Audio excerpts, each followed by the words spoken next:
In today's video, we're sharing how we made our range hood cover. After having no exhaust fan at all in our kitchen for 17 years, I'm really excited to finally have one. I wanted our range hood cover to be pretty, just look at that lovely curve, as well as a little rustic with the wood trim, and we added some extra texture with joint compound before painting it. It's a little hard to see in the video, but you can catch a close-up of it at the end. Just a note about this video. Most of the filming was for Instagram stories, so it's not our typical DIY video. And there's a few steps not shown, specifically cutting pieces of wood, so those are steps you'll need to know how to do on your own. But feel free to ask questions in the comments or by email and we'll try to help out. We started by measuring our range hood dimensions. There's a link below to the one we bought. Then we measured and marked the dimensions of the range hood onto a piece of drywall. You'll need to add a 1/2 inch gap plus the thickness of the wood for your depth. From the bottom of the drywall, come up the height of the range hood, make a mark. Determine the depth you want the range hood cover to be at the top. Ours is about 12 inches. Make another mark. To make the curve, we used a thin piece of wood and bent it to form a curve between the 2 points and traced that. Cut the drywall. Lay it out on another piece of drywall, trace it, and cut it out. Repeat that with plywood so you'll have 4 pieces total.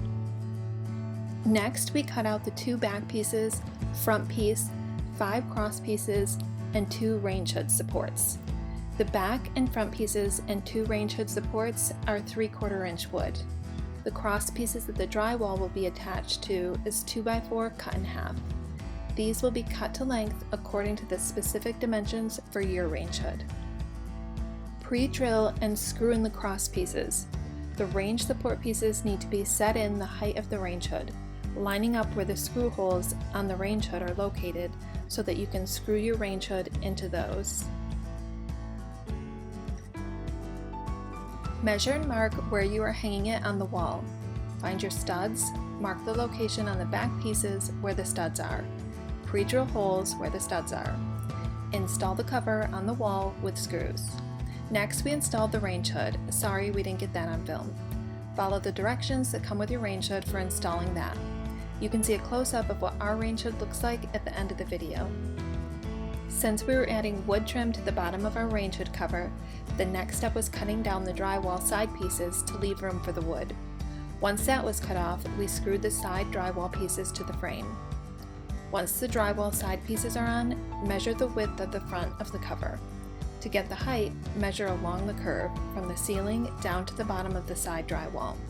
Using those measurements, cut the front drywall piece. Next, we used a wet sponge to dampen the back of the drywall piece to make it easier to bend for the curve. While that's soaking in, attach a scrap piece of wood to the front of the frame, level with the side pieces of drywall. This is just going to be a ledge to set the drywall on while you're putting it in place. Set the drywall on. Gently push the drywall against the frame to curve the drywall. Screw it into place along the sides and into the cross pieces.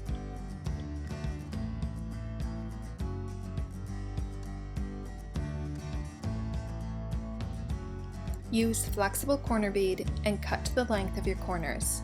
Attach with nails. Tape and mud the range hood cover. This will take a few coats. Then sand the drywall.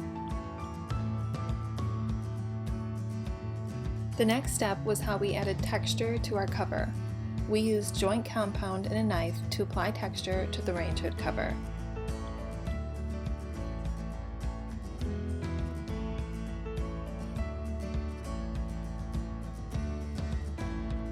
Sand down anything that looks too rough.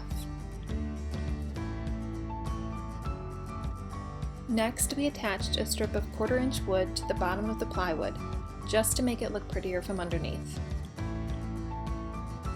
Then we added our wood trim pieces around the 3 sides. These are just 3 pieces of wood, cut to size, mitered, and nailed into place. Apply finish to the wood trim pieces. Caulk the bottom edge where the drywall meets the wood.